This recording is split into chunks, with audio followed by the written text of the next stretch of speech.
Hello friends, कैसे हो आप सभी। टीचिंग विद एस विकास कुमार में आप सभी का एक बार फिर से स्वागत है।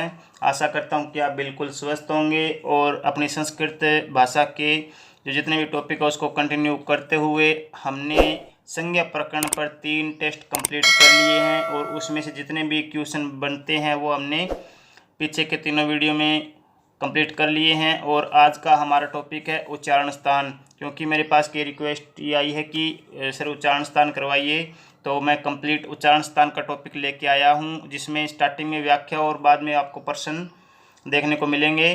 तो चलो वीडियो स्टार्ट करते हैं। अगर आप वीडियो पे नए जुड़े हैं तो वीडियो को सब्सक्राइब करें और बेल आइकन को क्लिक करें ताकि हमारे कंप्लीट अपलोडेड वीडियो है वो आप तक पहुँच सके। तो आज का हमारा टॉपिक है उच्चारण स्थान, संपूर्ण व्याख्या और प्रश्न के साथ में। तो हमारे चैनल का नाम है टीचिंग विद एस विकास कुमार। आप सर्च करोगे तो हमारे कंप्लीट वीडियो आप तक पहुंच जाएंगे। तो देखिए हम स्टार्ट करते हैं उच्चारण स्थान। तो ये देखिए कि उच्चारण स्थान होता क्या है, पहले तो आपको ये देखना है। तो उच्चारण स्थान होता है प्रत्येक वर्ण जहाँ से उत्पन्न होता है उसे उसका उच्चारण स्थान कहा जाता है। जैसे कोई भी वर्ण है जहाँ से उसकी उत्पत्ति होती है वहाँ से उसका जो एक स्थान निर्धारित होता है उसको ही उच्चारण स्थान कहा जाता है। सामान्यतः कुल 7 उच्चारण स्थान माने गए हैं और पाणिनि शिक्षा में उर्स को भी अष्टम उच्चारण स्थान माना गया है। यानी सामान्य तो 7 उच्चारण स्थान है, परंतु जो पाणिनि शिक्षा में उच्चारण स्थानों की संख्या है वो 8 निर्धारित की गई है। उसमें एक उर्स को भी शामिल किया गया है और कुछ वर्णों में 2 उच्चारण स्थानों की सहायता से भी उत्पन्न होते हैं। जैसे ये अपने जो वर्ण होते हैं उसमें जो संयुक्त वर्ण होते हैं ये इस तरह के, जैसे कई ऐसे वर्ण है जो 2 उच्चारण स्थान से भी उत्पन्न होते हैं। सवर्ण संज्ञा में इन 7 उच्चारण स्थानों का ही प्रयोग होता है। सामान्य तौर पर 7 उच्चारण स्थान ही माने जाते हैं, परंतु अगर आपको ये क्वेश्चन में पूछ लिया जाए कि पाणिनीय शिक्षा के अनुसार उच्चारण स्थान कितने हैं तो 8 हो जाएंगे। आप ये देखिए कि उच्चारण स्थान कौन कौन से 7।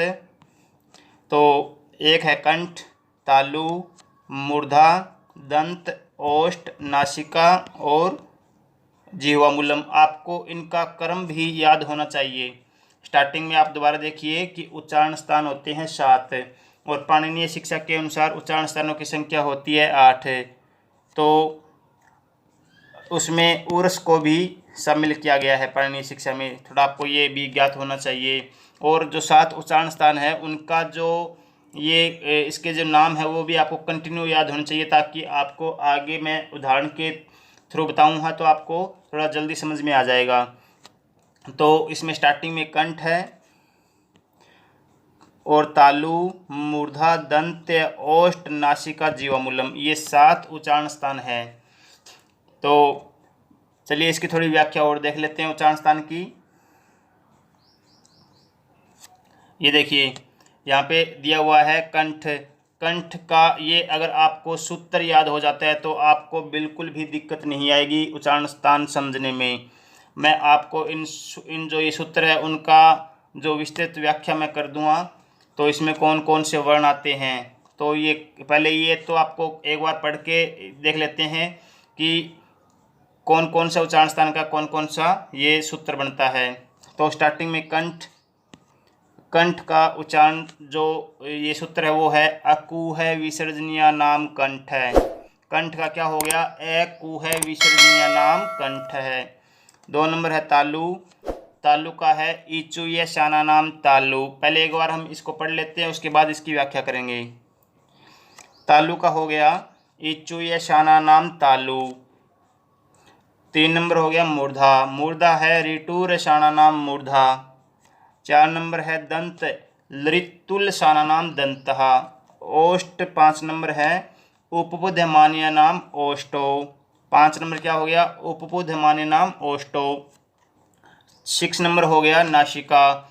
नासिका हो गया ये में अड़ैन में नासिका चय जो पंचम अक्षर होता है। 7 नंबर है कंठ तालु। कंठ तालु हो गया ऐ द्वैतो कंठ तालु, ऐ द्वैतो कंठ तालु। 8 नंबर हो गया कंठोष्ट, औ दौतौ कंठोष्टम, औ द्वौतौ कंठोष्टम। 9 नंबर हो गया दंतोष्ट, वकारस्य दंतोष्टम। 10 नंबर हो गया जिह्वामूलम, जिह्वामूल्यस्य जिह्वामूलम। और 11 नंबर हो गया नासिका, नासिका अनुस्वारस्य है। ये जो वैसे नॉर्मली 7 उच्चारण स्थान ही होते हैं, बाकी उसके बाद के उच्चारण स्थान है वो इनसे जो मिलके बने होते हैं वो उच्चारण स्थान हैं। तो एक बार इनकी इनके इसमें कौन कौन से वर्ण आते हैं वो हम देख लेते हैं। जैसे कंठ है, स्टार्टिंग में कंठ, कंठ का क्या सूत्र होता है? अकूह विसर्जनीय नाम कंठ, अकूह विसर्जनीय नाम कंठ, यानी इसमें ए आ और कै वर्ग, कै वर्ग में कौन कौन सा जाता है? कै ख घ ग ङ, ये 5 वर्ण आते हैं। इसके अलावा है वर्ण भी कंठ में आता है, है वर्ण का उच्चारण स्थान भी कंठ होता है। इसके अलावा जो विसर्ग का उच्चारण स्थान भी कंठ को माना जाता है। तो ये अगर आप सूत्र से याद रखो तो सबसे बढ़िया, नहीं तो मैं आपको बता देता हूँ इसका कंटिन्यू। जैसे स्टार्टिंग में ए और आ, ए आ प्लस कै वर्ग यानी कै ख ग ग और है वर्ग और विसर्ग, ये इतने वर्ण आते हैं, उसका उच्चारण स्थान कंठ ही होगा। अब 2 नंबर देख लेते हैं तालु, तालु, तालु का सूत्र होता है ई चूय शाना नाम तालु, ई चूय शाना नाम तालु, यानी ए आ के बाद ई आता है, ई और ई प्लस कै के बाद कौन सी लाइन आती है, कौन सा वर्ग आता है? च वर्ग। ये अगर आपको कंटिन्यू याद हो गया, और कंटिन्यू जो उच्चारण स्थान है कंठ, तालु, मूर्धा, दंत, ओष्ठ, नासिका, जीवामूलम, ये भी आपको कंटिन्यू याद होने चाहिए, नहीं तो गड़बड़ी हो जाएगी।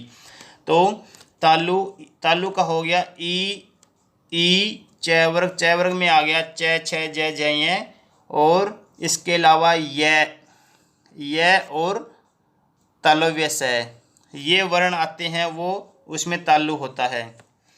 तो तालु में कौन कौन सा हो गया? ई च वर्ग और य और श, तो ये आपको कंटिन्यू याद होने चाहिए। अब 3 नंबर आ गया मूर्धा, मूर्धा, मूर्धा कौन सा हो गया? मूर्धा का सूत्र हो गया रीटूर शाणानाम मूर्धा, रीटूर शाणानाम मूर्धा, यानी ई के बाद क्या आता है? री, री और बड़ी री, ठीक है, प्लस ट वर्ग, ट वर्ग में कौन कौन से आगे? ट ठ अड़े डे ढे अणे, ठीक है, प्लस य के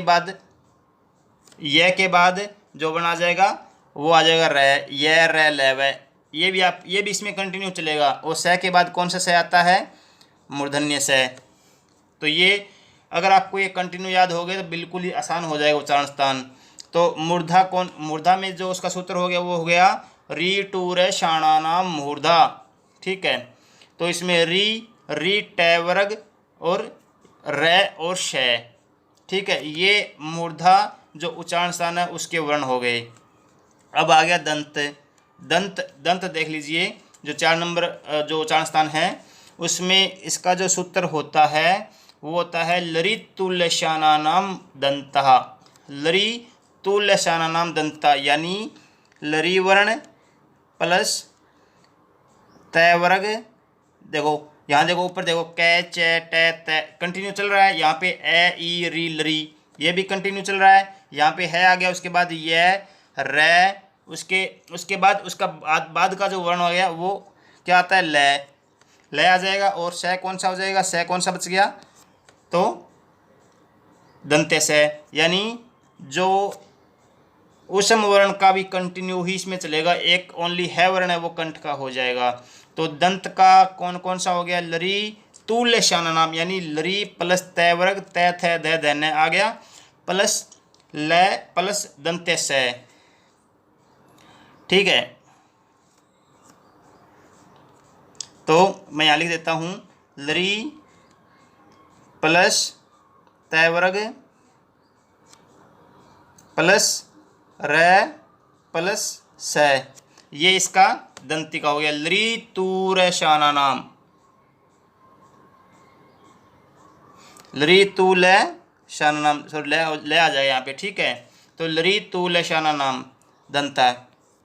इसके अलावा ओष्ठ का देख लो। ओष्ठ का हो जाएगा उपपुधमान्या नाम ओष्टो, यानी उ प्लस पै वर्ग पै फै बै भै में प्लस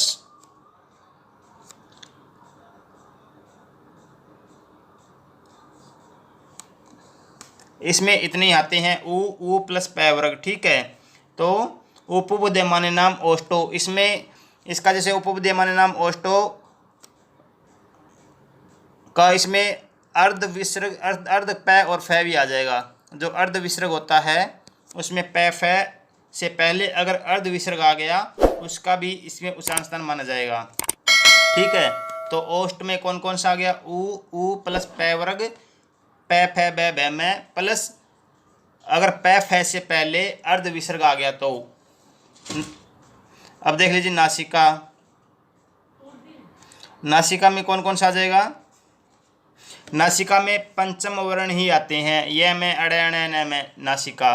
तो इसका सूत्र होता है नासिका अनुस्वारस्य, ठीक है। तो इसका 6 नंबर जो उच्चारण स्थान है नासिका, इसका हो जाएगा जो पंचम अक्षर होता है, पंचम अक्षर नासिका में ही आते हैं, उसका उच्चारण स्थान नासिका ही होता है। जैसे ये में अड़े अणे अणे में, ये सारे नासिका में आते हैं। अच्छा, जीवामूलम। जीवामूलम है कि अगर कै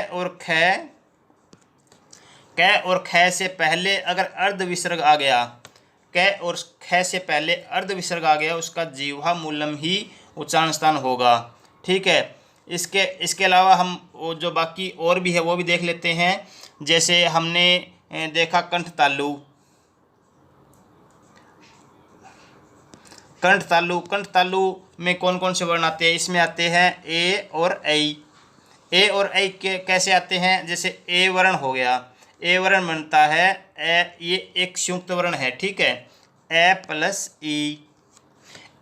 ई का ए बनता है। तो ए का उच्चारण स्थान क्या मैंने आपको बताया था, अकु है विसर्जनीय नाम कंठा, तो इसका उच्चारण स्थान तो कंठ होता है। और ई मतलब 2 नंबर, ई चू ये सारा नाम, ई चैवर्ग ये और श का तालु होता है। तो ए प्लस ई यानी कंठ प्लस तालु यानी कंठ तालु, तो ए का उच्चारण स्थान हो जाएगा कंठ तालु, ठीक है। इसी तरह से आप देख लो कंठोष्ठ। कंठ और ओष्ठ, इसमें इसका जो वर्ण आते हैं इसमें वो आता है ओ और औ, ठीक है। ओ और औ वर्ण आते हैं वो कंठोष्ठ होते हैं, ठीक है। अब कंठोष्ठ कैसे होते हैं, जैसे ओ बनता है ए प्लस उ, ठीक है। ए प्लस उ का जो ए है उसका कंठ बन गया, और उ उपबोधमान्या नाम ओष्टो, यानी उ प्लस पै वर्ग प्लस अर्ध विसर्ग पै फै आता है तो उसका ओष्ठ होता है। तो इसमें कंठ प्लस ओष्ठ यानी कंठोष्ठ बन गया, ओ और औ का कंठोष्ठ ही बन गया, ठीक है। नेक्स्ट हम देख लेते हैं। इसके अलावा दंतोष्ठ आ गया।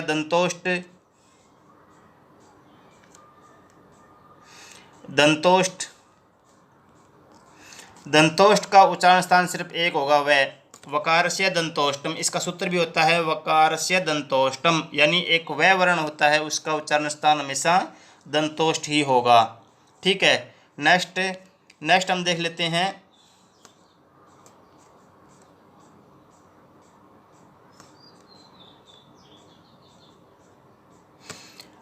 लेते हैं। जीवा मूलस्य जीवामूलम, ये आपका हो गया। इसमें अर्ध विसर्ग कै और ख आ जाएंगे। अगर कै और ख से पहले अगर अर्ध विसर्ग आ गया तो जीवा मूलम ही होगा, ठीक है। तो ये हो गए हमारे जो उच्चारण स्थान है उनकी व्याख्या। हम इसके कंप्लीट क्वेश्चन भी देखेंगे, ठीक है। तो एक बार इसको दोबारा भी देख लेते हैं। ये देखिए, दोबारा देखिए, इसमें कंठ में कौन कौन से आते हैं। कंठ का हो गया अकु है विसर्जनीय नाम कंठ, यानी ए कै वर्ग है और विसर्ग, उसमें जो वर्ण आते हैं वो कंठ उसका उच्चारण स्थान होगा। ठीक है। 2 नंबर है तालु। तालु ई चू ये शाना नाम ई यानी ई और बड़ी ई प्लस च वर्ग च छ ज ज ये प्लस य और प्लस तालव्य से, तो इसका उच्चारण स्थान तालु हो जाएगा। नेक्स्ट क्वेश्चन मूर्धा। मूर्धा ये भी आपको क्रम से याद होनी चाहिए। तो मूर्धा का हो गया रीटू रे शाना नाम मूर्धा। ठीक है। री टैवर्ग रे और मूर्धन्य से। ठीक है। तो इनका उच्चारण स्थान मूर्धा हो जाएगा। नेक्स्ट है दंत। दंत लरितुल शाना नाम दंता। लरितुल लरी प्लस तैवर्ग तै थे द न प्लस ल प्लस दंते से में इनका उच्चारण स्थान हो जाएगा दंत। ओष्ट। ओष्ट उपबोधमानिया नाम ओष्टो यानी ऊ पै फै बै भै में और अर्ध विसर्ग, जब पै और फै से पहले अगर अर्ध विसर्ग आ गया उसका उच्चारण स्थान ये हो जाएगा। नेक्स्ट हो जाएगा नासिका। नासिका ये में अड़े नाम नासिका च यानी जो अपने जो कै वर्ग च वर्ग टै वर्ग तै वर्ग पै वर्ग इनका जो पंचम अक्षर होता है उसका जो उच्चारण स्थान होता है नासिका, उनका उच्चारण स्थान तो ये साथ में कंठ भी होगा। जैसे अंग आ गया उसका कंठ प्लस नासिका हो जाएगा। ये जैसे कंठ तालु मूर्धा दंत ओष्ठ ये तो पंचम अक्षर के साथ में होंगे प्लस इसके अलावा जो नासिका उच्चारण स्थान होता है वो भी पंचम अक्षर का होता है। नेक्स्ट कंठ तालु। कंठ तालु मैंने आपको बताया था ए दो कंठ तालु यानी ए और ऐ का उच्चारण स्थान कंठ तालु होगा। कंठ प्लस तालु कंठ तालु। ओदतो कंठोष्टम यानी ओ और औ वर्ण का उच्चारण स्थान है वो कंठोष्ट होगा। दंतोष्ट। दंतोष्ट एक वकारस्य दंतोष्टम, ये आपको थोड़ा सूत्र भी याद होनी चाहिए। वकारस्य दंतोष्टम वह वर्ण का उच्चारण स्थान दंतोष्ट होगा। इसके अलावा जीवामूलम। जीवामूलस्य जीवामूलम यानी कै और ख से पहले अगर अर्ध विसर्ग आ गया तो उसका उच्चारण स्थान जीवामूल ही होगा। नासिका अनुस्वारस्य मैंने आपको बताया था कि ये जो अनुस्वार वर्ण होता है ना, अनुस्वार वर्ण अगर ये अनुस्वार वर्ण हो गया उसका उच्चारण स्थान नासिका होगा। तो ये अपने जो हमने थोड़ी व्याख्या कर ली है इसके हम कंप्लीट क्वेश्चन भी देखेंगे। तो कंठ का हो गया कुआ विसर्जन नाम कंठ है। तालु का इच्चु ये शाना नाम तालु। मूर्धा ऋटुर शाना नाम मूर्धा। दंत लरितुल शाना नाम दंता। ओष्ट उपबुदयमान नाम ओष्टो। नासिका ये में अड़े में नासिका च। कंठ तालु एदतो कंठ तालु। कंठोष्टम औदतौ कंठोष्टम। दंतोष्ट वकारस्य दंतोष्टम। जीवामूल जीवामूल्यस्य जीवामूलम। नासिका नासिका अनुस्वारस्य।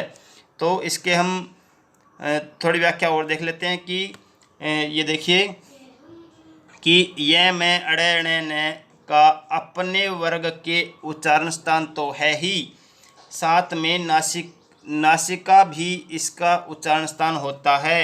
अतः इन वर्गों के भी दो दो उच्चारण स्थान संभव है। यानी जो मैंने अभी आपको बताया था कि कै च ट त प जो वर्ग है उनका जो पंचम अक्षर होता है उनका उच्चारण स्थान तो वो ही होता है प्लस इनका उच्चारण स्थान नासिका भी होता है।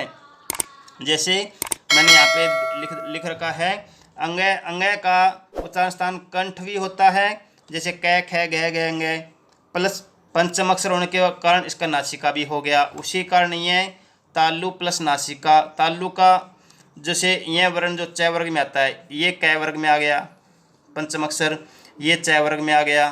ठीक है।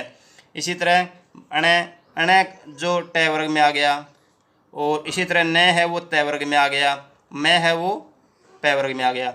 इस कारण इनका जो उच्चारण स्थान पंचम अक्षर है ये सारे, तो इनका उच्चारण स्थान वो ही होता है प्लस इनका उच्चारण स्थान नासिका भी होता है।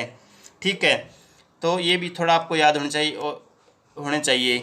इनका जो पांचों का उच्चारण स्थान है वो इनके दो दो उच्चारण स्थान होते हैं। नेक्स्ट है इसके अलावा ऐसे 5 वर्ण भी है जिनके दो दो उच्चारण होते हैं। 5 तो ये हो गए ये में अड़े अणे में। ठीक है।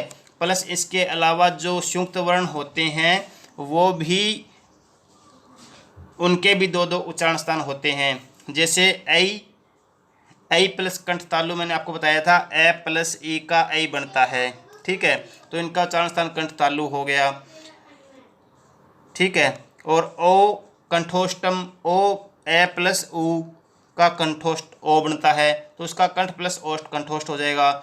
वकार से दंतोष्ट, ठीक है। तो इनका भी उच्चारण स्थान दो दो उच्चारण स्थान होते हैं, तो ये संयुक्त वर्ण में आते हैं। तो ए ऐ ओ औ और व और ये में अड़ न में, तो आपको ऐसा क्वेश्चन पूछ लिया जाए कि ऐसे कितने वर्ण हैं जिसके दो दो उच्चारण स्थान होते हैं या संभव है, तो वो 10 वर्ण हो गए।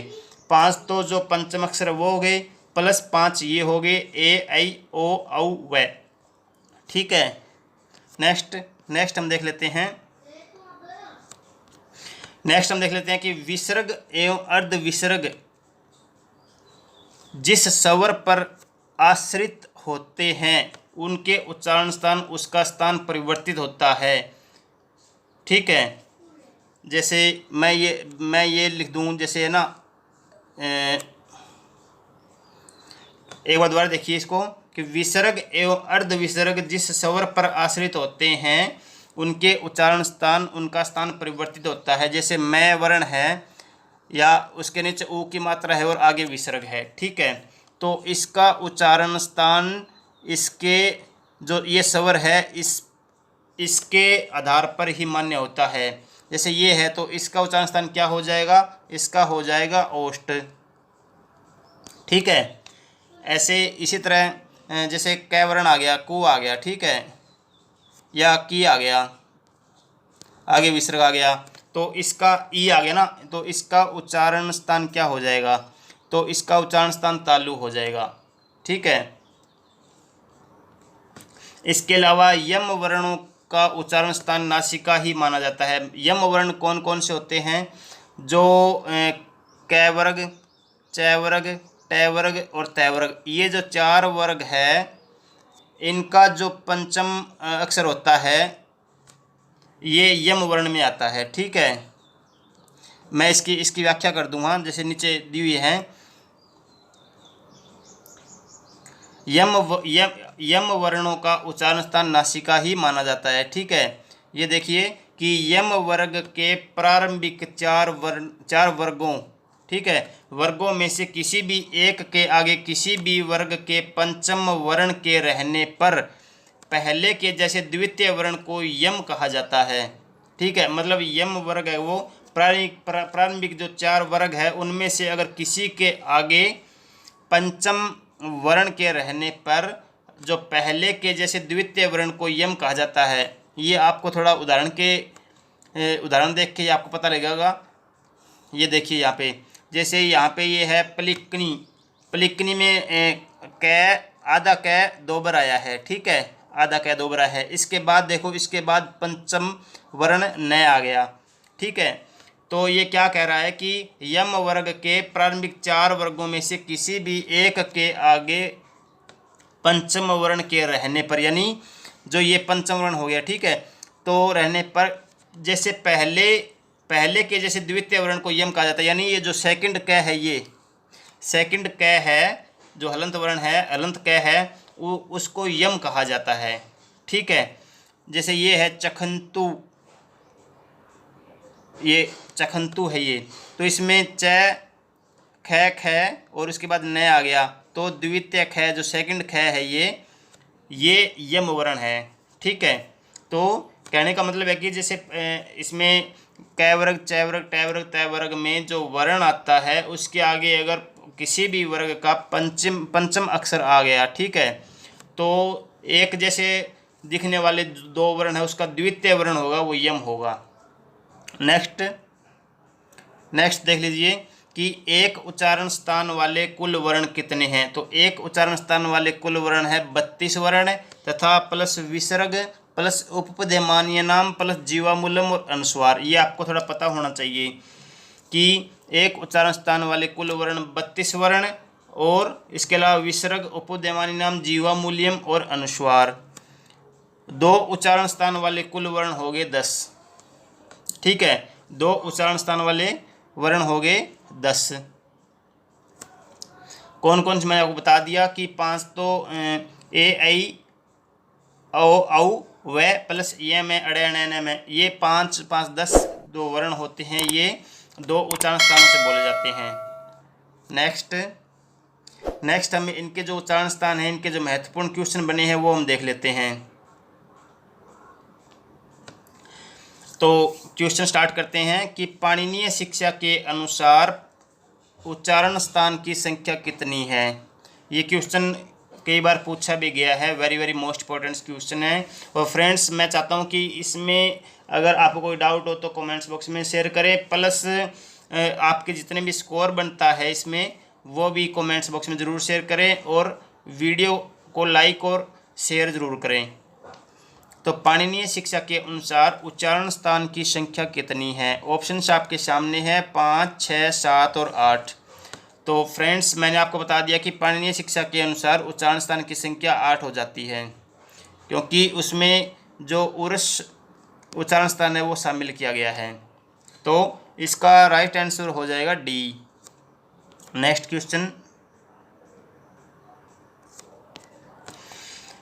क्वेश्चन है कि है वर्ण का उच्चारण स्थान होगा। है वर्ण का उच्चारण स्थान होगा।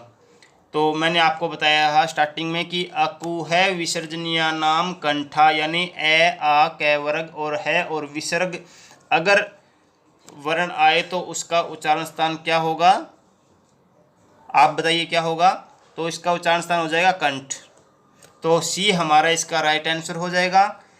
ठीक है, इसके अलावा तालु नासिका ओष्ठ तो आपको पता ही है, तो है वर्ण का उच्चारण स्थान कंठ हो जाएगा। नेक्स्ट क्वेश्चन है ई चु ये शाना नाम रिक्त स्थान पर क्या आएगा। Very very most important question है। आपको ये अगर सूत्र याद हो जाए तो बहुत ही अच्छा हो जाए, क्योंकि इसमें भी क्वेश्चन पूछ लेते हैं। वैसे आपको ये सूत्र देख के पता लग जाएगा कि इसमें क्या क्या वर्ण आए हैं। ई च ये स, ये 4 वर्ण तो पहले दिख रहे हैं। अगर आपको ये पता है कि ई वर्ण में कौन सा उच्चारण स्थान होगा तो आपको रिक्त स्थान का भी पता हो जाएगा। तो ई चु ये शाना नाम डैश रिक्त स्थान में क्या हैगा, तो मैं आपको बता देता हूँ कि ई च वर्ग ये और तालव्य से आता है, तो उसमें तालु ही उच्चारण स्थान होगा। तो बी हमारा इसका राइट आंसर हो जाएगा। इचु ये शाना नाम तालु, यानी बी इसका राइट आंसर हो जाएगा। नेक्स्ट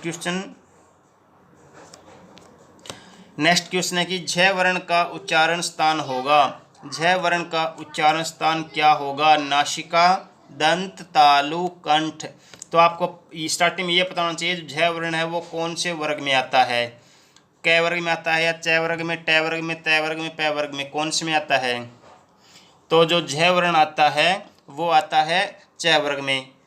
ठीक है, च वर्ग में आता है। तो च वर्ग में आते ही आपको ये पता होना चाहिए कि ई चु ये शाना नाम तालु। तो ई च वर्ग का उच्चारण स्थान हमेशा तालु ही होता है। तो सी हमारा इसका राइट आंसर हो जाएगा। नेक्स्ट क्वेश्चन हो जाएगी वकार वर्ण का उच्चारण स्थान होगा। वह वर्ण का उच्चारण स्थान क्या होगा। मैंने आपको बताया है कि ऑप्शन एक बार आप देख लीजिए कि कंठ तालु, कंठोष्ठ, तालु, दंतोष्ठ। तो जल्दी से पहले एक बार सोच लीजिए कि वकार वह वर्ण का एक ही उच्चारण स्थान होता है, मैंने आपको बताया था। तो इसका उच्चारण स्थान हो जाएगा वकार से दंतोष्टम, यानी डी हमारा इसका राइट आंसर हो जाएगा, वकार से दंतोष्टम। ठीक है, नेक्स्ट क्वेश्चन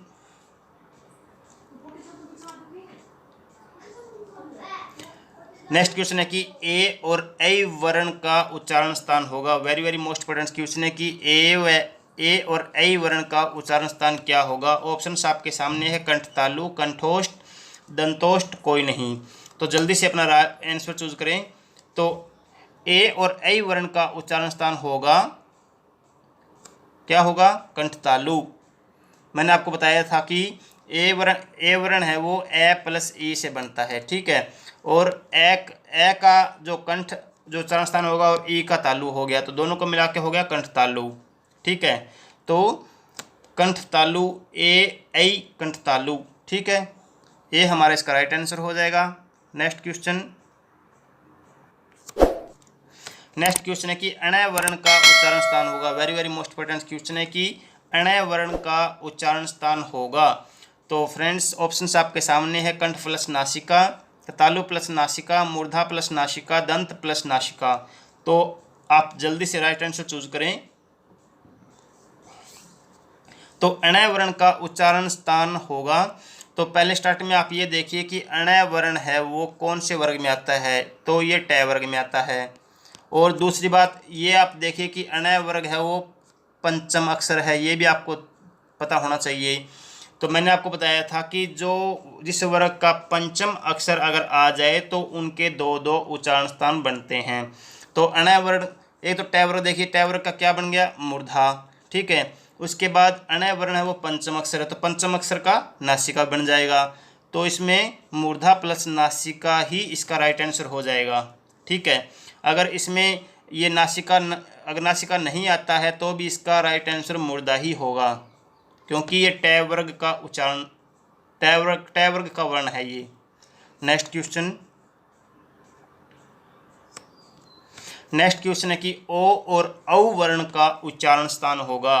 ओ और औ, ये क्वेश्चन भी, ऐसे क्वेश्चन बहुत आते हैं, very very most important question है। और इस उच्चारण स्थान में आपको कंप्लीट ही समझ में आ जाएगा। अगर आप इसको 2 बार देखोगे तो कंप्लीट आपको कहीं भी देखने की जरूरत नहीं पड़ेगी। तो ओ और औ वर्ण का उच्चारण स्थान होगा। तो मैं आप ऑप्शंस आपके सामने, कंठ, तालु, कंठोष्ठ, दंतोष्ठ, कोई नहीं। तो जल्दी से पहले आप आंसर सोच लीजिए, फिर मैं आपको बता दूंगा। तो ओ और औ वर्ण का उच्चारण स्थान होगा, देखिए ओ वर्ण है या औ ले लीजिए, ठीक है। ओ वर्ण किस किस से बनता है, ए प्लस ऊ से, ठीक है। ए और ऊ से बनता है ओ वर्ण। तो ए वर्ण का उच्चारण स्थान होगा कंठ, ठीक है। और ऊ वर्ण का हो जाएगा ओष्ठ, तो दोनों का मिला क्या हो गया, कंठोष्ठ। तो बी हमारा इसका राइट आंसर हो जाएगा। और ये जो दो दो ये ऐसे वर्ण है जो दो दो उच्चारण स्थान से बनते हैं, ठीक है। तो बी हमारा इसका राइट आंसर हो जाएगा, कंठ प्लस ओष्ठ, कंठोष्ठ। 9 नंबर क्वेश्चन है कि वकारस्य डैश रिक्त सूत्र को पूरा करें। तो वकारस्य डैश रिक्त सूत्र को पूरा करें, तो वकारस्य वह वर्ण का उच्चारण स्थान आपको पता होना चाहिए। तो आप कंप्लीट आसानी से ये क्वेश्चन सोल्व कर लेंगे। तो वकारस्य दंतोष्टम, वकारस्य दंतोष्टम यानी सी हमारा इसका राइट आंसर हो जाएगा, क्योंकि कंठ तालु तो ए ऐ का है, कंठ तालु ए ऐ का है, कंठोष्ठ ओ औ का है, दंत तो तय वर्ग का है, ऋतुल सर्वनाम दंत है। तो यहाँ पूछा गया है कि वकारस्य डैश रिक्त सूत्र को पूरा करें, तो यहाँ पे दंतोष्ठ आ जाएगा। तो डी सी हमारा इसका राइट आंसर हो जाएगा, वकारस्य दंतोष्टम। नेक्स्ट क्वेश्चन है कि प और ज वर्ण का उच्चारण स्थान होगा। इसमें आपको थोड़ा सोचना पड़ेगा कि प और ज वर्ण का उच्चारण स्थान होगा। ऑप्शंस आपके सामने है, कंठ और तालु, कंठ और मूर्धा, ओष्ठ और दंत, ओष्ठ और तालु। तो फ्रेंड्स जल्दी से अपना राइट आंसर चूज करें कि प वर्ण और ज वर्ण का उच्चारण स्थान होगा।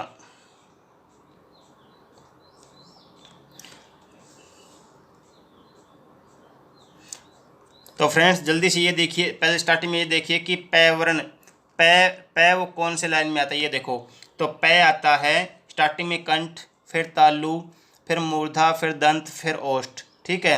प वर्ग ओष्ठ में आ गया। दूसरी बात, उपबोध्यमान्या नाम ओष्ठो, ऐसा भी देख लो। तो यानी प वर्ग का उच्चारण स्थान तो ओष्ठ हो जाएगा, ठीक है। आगे है जय वर्ण।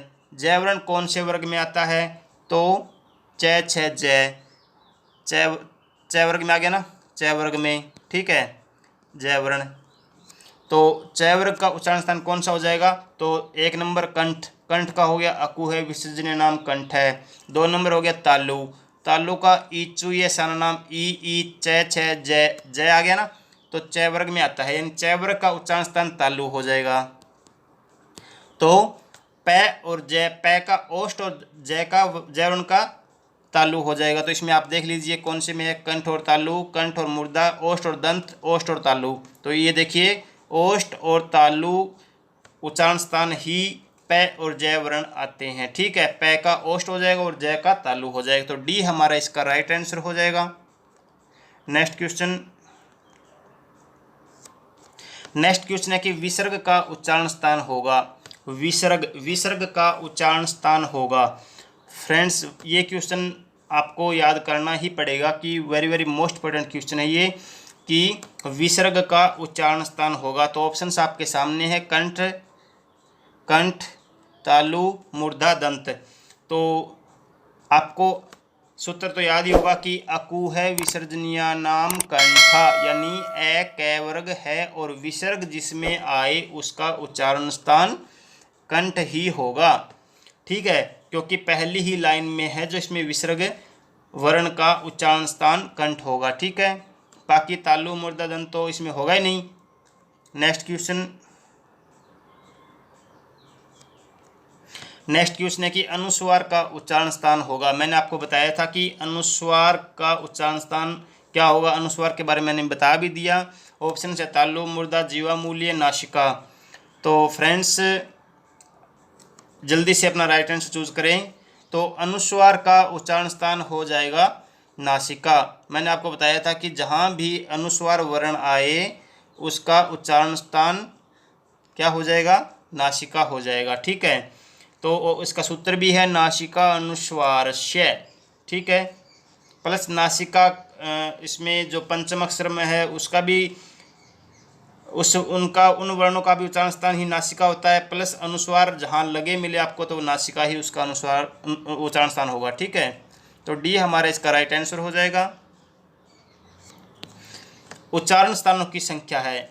उच्चारण स्थानों की संख्या कितनी है, तो मैंने आपको बता दिया कि अगर पाणिनीय शिक्षा के अनुसार उच्चारण स्थान पूछ लिया जाए तो उनकी संख्या होती है 8 और नॉर्मली उच्चारण स्थानों की संख्या होती है 7। ठीक है, तो यहाँ पे पूछा गया कि उच्चारण स्थानों की संख्या पूछी गई है, न कि पाणिनीय शिक्षा के अनुसार। तो इसका right answer option number C हो जाएगा 7। सॉरी। नेक्स्ट क्वेश्चन है दैवर्ण का उच्चारण स्थान है। दैवर्ण का उच्चारण स्थान होगा नासिका, दंत, मूर्धा, ओष्ठ। तो आपको पता ही हो गया होगा कि दैवर्ण है वो कौन से वर्ग में आता है। पहले तो वर्ग चेक कर लिए, आप वर्ग चेक कर लो कौन से में आता है। तो ये आता है तैवर्ग। ठीक है, तैवर्ग में। अब तैवर्ग का आपको क्रम याद होना चाहिए कि स्टार्टिंग में कंठ, तालु, मूर्धा, दंत, ओष्ठ। तो तैवर्ग है वो 4 नंबर लाइन में आता है। तो उसका राइट आंसर या जो उच्चारण स्थान हो जाएगा वो दंत हो जाएगा। लरी तुलशाना नाम दंत है, यानी लरी प्लस तैवर्ग प्लस ल और दंत्य से। ठीक है, ये से दंत्य ये वर्ण आते हैं, उसका उच्चारण स्थान क्या हो जाएगा, दंत। तो इसका उच्चारण स्थान हो जाएगा दंत। दैवर्ण का उच्चारण स्थान दंत हो जाएगा क्योंकि ये तैवर्ग में आता है। नेक्स्ट क्वेश्चन है कि ये में अड़े अणे न नाम डैश रिक्त स्थान को पूरा करो। तो ऑप्शन ये में अड़े अणे न यानी पंचम अक्षर है ये। ठीक है, तो मैंने आपको बता दिया कि पहले इसका ऑप्शन देख लीजिए कि कंठ, तालु, कंठोष्ठ, दंतोष्ठ, नासिका।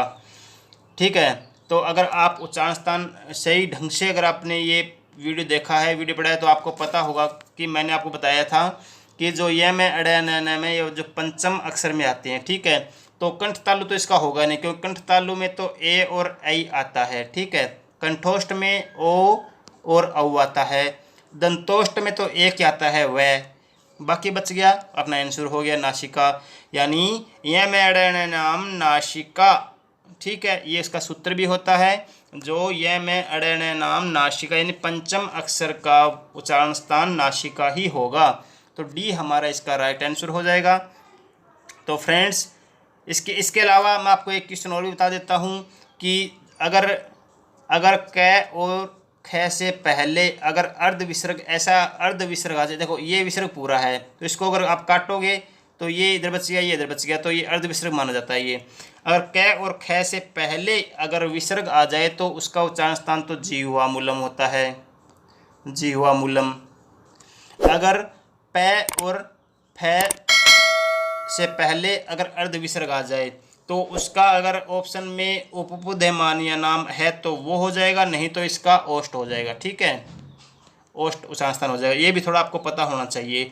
तो फ्रेंड्स, वीडियो आपको कैसा लगा? वीडियो को देखने के लिए बहुत बहुत धन्यवाद। अगर वीडियो आपको अच्छा लगे तो वीडियो को लाइक शेयर सब्सक्राइब जरूर करें। बहुत बहुत धन्यवाद।